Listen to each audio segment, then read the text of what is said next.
Hello বন্ধুরা, math টিউটোরিয়ালে তোমাদেরকে স্বাগত জানাই। আজকে আমি এই ভিডিওতে তোমাদের চতুর্থ শ্রেণীর স্বাস্থ্য ও শারীর শিক্ষার মডেল অ্যাক্টিভিটি টাস্কের পার্ট 5 নিয়ে আলোচনা করব। তো এই টাস্কটা হচ্ছে আগস্ট মাসের। তো এর আগে যে সমস্ত টাস্কগুলো দেওয়া হয়েছিল প্রত্যেকটা টাস্কের আমি সমাধান করে দিয়েছি। তো যদি কারোর আগের পার্টগুলো দরকার পড়ে তাহলে অবশ্যই দেখে নিও। আগের পার্টগুলোর লিঙ্ক আমি ডেসক্রিপশনে দিয়ে দেবো, অথবা তোমরা প্লেলিস্ট থেকে পেয়ে যাবে। ওকে, তো চলো এবার আমি প্রশ্ন উত্তরগুলো আলোচনা করছি। দেখো, এইটা নেওয়া হয়েছে এই প্রশ্নগুলো বজ্রপাত ও ভূমিকম্প থেকে। একের দাগের কি বলেছে, বহুর মধ্যে থেকে সঠিক উত্তরটি খুঁজে বার করে শূন্যস্থানটি পূরণ করো। কয়ে বলেছে, মেঘে ড্যাশ ঘর্ষণে যে শক্তি তৈরি হয় বজ্র তাকেই বলে থাকি যেন তা নিশ্চয়। তো এখানে মেঘে, পরে এখানে মেঘে হবে না পাহাড়ে হবে, মানে এই দুটোর মধ্যে কোনটা হবে? তো অবশ্যই মেঘে হবে। তাহলে অপশন এটা হচ্ছে সঠিক উত্তর। তোমাদের এখানে আর টিক মারা দরকার নেই, তোমরা ডাইরেক্ট এখানে লিখে দেবে। ক্ষয়ে বলেছে, দেখো, সেই বজ্রই ধেয়ে আসে ভূপৃষ্ঠের পানে ড্যাশ যে তাকেই বলি এত সবাই জানে। তো সঠিক উত্তর হচ্ছে বজ্রপাত। ঠিক আছে, তো আমি যে প্রশ্নের উত্তরগুলো বলছি এইগুলো হচ্ছে একদম নির্ভুল উত্তর। তোমরা আজে বাজে কমেন্ট করবে না, কারণ আমি তোমাদের টেক্সট বইটা পড়েই কিন্তু উত্তরগুলো তৈরি করেছি। ঠিক আছে, তারপর গয়েরটা কি বলেছে, দেখো, বজ্রগর্ভ মেঘ দেখে তাই ড্যাশ থেকো বজ্রপাত যে বিপজ্জনক এটুকু মনে রেখো। এখানে হবে নিরাপদে। তারপরে ঘয়েরটা দেখো বলেছে, বজ্র পড়ার সময় মাঠে থাকবে না একদম ড্যাশ আশ্রয়েতে বিপদ থাকে কম। কোথায় বিপদ কম থাকে? না আপদ শূন্য আশ্রয়েতে। তারপরে দেখো ইংরেজটা কি বলেছে, সুইচ বোর্ডে হাত দেবে না মোবাইলেতে নয় হাত দরজা জানলা ড্যাশ রাখো থামুক বজ্রপাত। তো এখানে তোমাদের লিখতে হবে বন্ধ, মানে খোলা আর বন্ধর মধ্যে বন্ধটা লিখতে হবে। তবে চয়েরটা কি বলেছে, দেখো, ভূমিকম্প মাটির নিচের কম্পনকেই বলে ভূত্বক হঠাৎ কেঁপে ওঠে ভূমিকম্পের ফলে। এখানে আছে ভূমিকম্পের আর ভূমিধসের, তো সঠিক উত্তর হচ্ছে ভূমিকম্পের ফলে। তারপর ছয়েরটা দেখো কি বলেছে, ভূমিকম্প হলে পরে ভেঙে যায় ড্যাশ ধুলোয় লুটাই দরজা জানলা দেয়ালো আলমারি। তো এখানে জলবায়ু হবে না ঘরবাড়ি হবে? সঠিক উত্তর হচ্ছে ঘরবাড়ি। তারপর বর্গীজয়েরটা কি বলেছে, দেখো, ভূমিকম্প হওয়া মানেই অনেক বড় ক্ষতি মানুষ মরে পশু মরে কত যে দুর্গতি। এখানে বিপর্যয় কিন্তু বসবে না। তারপরে দেখো সত্য মিথ্যাগুলো আমরা দেখব। দুয়ের দাগে বলেছে, নিচের ঘটনাগুলির কোনটি সত্য ও কোনটি মিথ্যা তা লেখো। একটা বলেছে, দেখো, আকাশে বজ্রগর্ভ মেঘ দেখলে নিরাপদ স্থানে আশ্রয় নিতে হবে। অবশ্যই নিরাপদ স্থানে আশ্রয় নিতে হবে, তো এটা সত্য। 2 নম্বর হচ্ছে, দেখো, বাজ পড়ার সময় খেলার মাঠে বা খোলা মাঠে থাকা নিরাপদ। এটা মিথ্যা। তারপর দেখো 3-এরটা, বাজ পড়ার সময় উঁচু বাড়ির ছাদে উচ্চ ক্ষমতা সম্পূর্ণ বিদ্যুৎ পরিবাহী স্তম্ভ পাহাড়ের চূড়া এসব স্থান থেকে নিরাপদ দূরত্বে আশ্রয় নিতে হবে। তো এটা সত্য।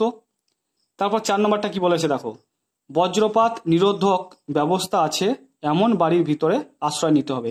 অবশ্যই বজ্রপাত নিরোধক ব্যবস্থা আছে এমন বাড়িতে আশ্রয় নিতে হবে। 5 নম্বরটা কি বলেছে, বজ্রপাতের সময় নৌকার মধ্যে থাকা নিরাপদ। এটা কিন্তু মিথ্যা। তারপরে 6-এরটা কি বলেছে, দেখো, বজ্রপাতের সম্ভাবনা দেখা দিলে বাড়ি স্কুলের বৈদ্যুতিক সরঞ্জামের সুইচ অফ করে প্লাগ খুলে রাখতে হবে। এটা সত্য। তারপর 7 নম্বরটা কি বলেছে, দেখো, বজ্রপাত শুরু হলে ঘরের জানালা দরজা বন্ধ করে ভিতরের দিকে কোনো ঘরে আশ্রয় নিতে হবে। তো এটা সত্য। তারপরে 8 নম্বরটা দেখো, স্কুল বা বাড়িতে বজ্রপাত নিরোধক পরিবাহীর ব্যবস্থা করতে হবে। এটা সত্য। তারপর দেখো, ভূমিকম্পের আভাস পাওয়া মাত্রই ঘর থেকে বেরিয়ে আসতে হবে। এটা সত্য।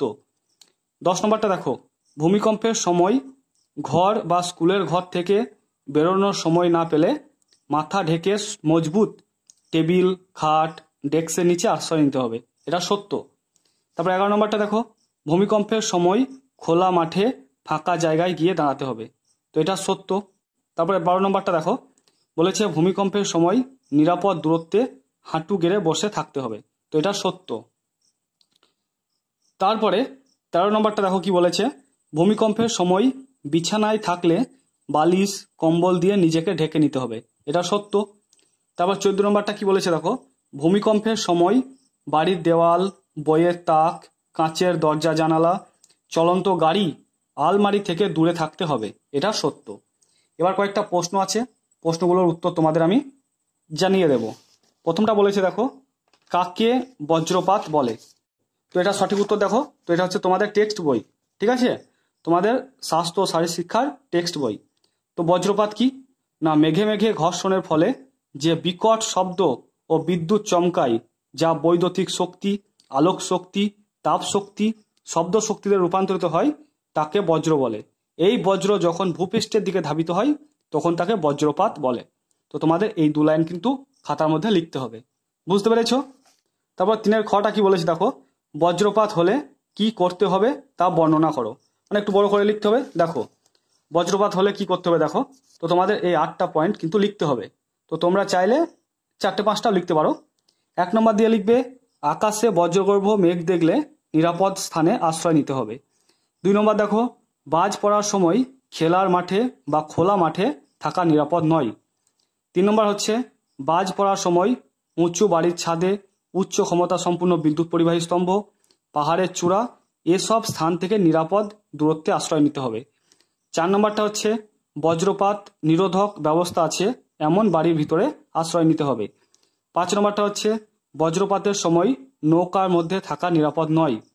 6 নম্বর হচ্ছে, বজ্রপাতের সম্ভাবনা দেখা দিলে বাড়ি, স্কুলের বৈদ্যুতিক সরঞ্জামের সুইচ অফ করে প্লাগ খুলে রাখতে হবে। 7 নম্বরটা হচ্ছে, বজ্রপাত শুরু হলে ঘরের জানালা দরজা বন্ধ করে ভিতরের দিকে কোনো ঘরে আশ্রয় নিতে হবে। 8 নম্বরটা হচ্ছে, স্কুল বা বাড়িতে বজ্রপাত নিরোধক পরিবাহী ব্যবস্থা করতে হবে। তো তোমাদের এটুকু লিখতে হবে। এর পরের প্রশ্নে আমি আসছি। দেখো পরে গয়েরটা কি বলেছে দেখো, বজ্রপাতের সময় কি করা যাবে না তা লেখো। তো তোমাদের যেগুলো লিখতে হবে দেখো, কি করবে না, তো এইগুলো লিখতে হবে। 1 নম্বর দিয়ে লিখবে, কোনো ধাতব বস্তুতে হাত দেবে না। 2 নম্বর দিয়ে লিখবে, যতক্ষণ বজ্রপাতের শব্দ শোনা যাবে ততক্ষণ নিরাপদ আশ্রয় ছেড়ে বাইরে বেরোবে না। 3 নম্বর হচ্ছে, খোলা আকাশের নিচে বা মাঠে থাকলে গুঁড়ি মেরে পরে থাকতে হবে, কিন্তু চিত হয়ে বা উপর হয়ে শুয়ে থাকবে না। 4 নম্বর বলেছে দেখো, বজ্রপাতের সময় বৈদ্যুতিক সরঞ্জামগুলোতে ও সুইচ বোর্ডে হাত দেবে না। 5 নম্বরটা হচ্ছে দেখো, বজ্রপাতের সময় মোবাইল ল্যান্ডফোন ব্যবহার করবে না। ঠিক আছে, তো আশা করছি তোমরা 3টেরই উত্তর পেয়ে গেলে। এবার আমরা 4-এর গুলো দেখবো। 4-এর ক কি বলেছে দেখো, ভূমিকম্প কেন হয়? তো এবার এটা আমি সঠিক উত্তর তোমাদের একইভাবে দেখাবো। দেখো তোমাদের এই 3 লাইন কিন্তু লিখতে হবে, এইখান থেকে আরম্ভ করে এতটা লিখতে হবে। কি লিখবে দেখো, পৃথিবীর শিলামণ্ডল বিভিন্ন প্লেটের সমন্বয়ে গঠিত। এই পাতগুলোর স্থানচ্যুতির ফলে ভূপৃষ্ঠে প্রচণ্ড কম্পনের সৃষ্টি হয়, যা ঢেউয়ের মতো পৃথিবীতে ছড়িয়ে পড়ে। জলে ঢিল ফেললে যেমন তরঙ্গ ওঠে ঠিক তেমনি। তো তোমাদের এই 3 লাইন কিন্তু লিখতে হবে, ঠিক আছে। তারপরে প্রশ্ন দেখো কি বলেছে, ভূমিকম্প হলে কি করতে হবে? তো দেখো কি করতে হবে, এগুলো তোমাদেরকে লিখতে হবে। 1 নম্বর দিয়ে লিখবে, ভূমিকম্পের আভাস পাওয়া মাত্রই ঘর থেকে বেরিয়ে আসতে হবে। 2 নম্বর দিয়ে লিখবে, ঘর বা স্কুলের ঘর থেকে বেরোনোর সময় না পেলে মাথা ঢেকে মজবুত টেবিল খাট ডেস্কের নিচে আশ্রয় নিতে হবে। 3 নম্বর হচ্ছে, খোলা মাঠে ফাঁকা জায়গায় গিয়ে দাঁড়াতে হবে। 4 নম্বর হচ্ছে, হাঁটু গেড়ে বসে থাকতে হবে। 5 নম্বর হচ্ছে, বিছানায় থাকলে বালিশ কম্বল দিয়ে নিজেকে ঢেকে নিতে হবে। 6 নম্বর হচ্ছে, বাড়ির দেওয়াল বইয়ের তাক কাঁচের দরজা জানালা চলন্ত গাড়ি আলমারি থেকে দূরে থাকতে হবে।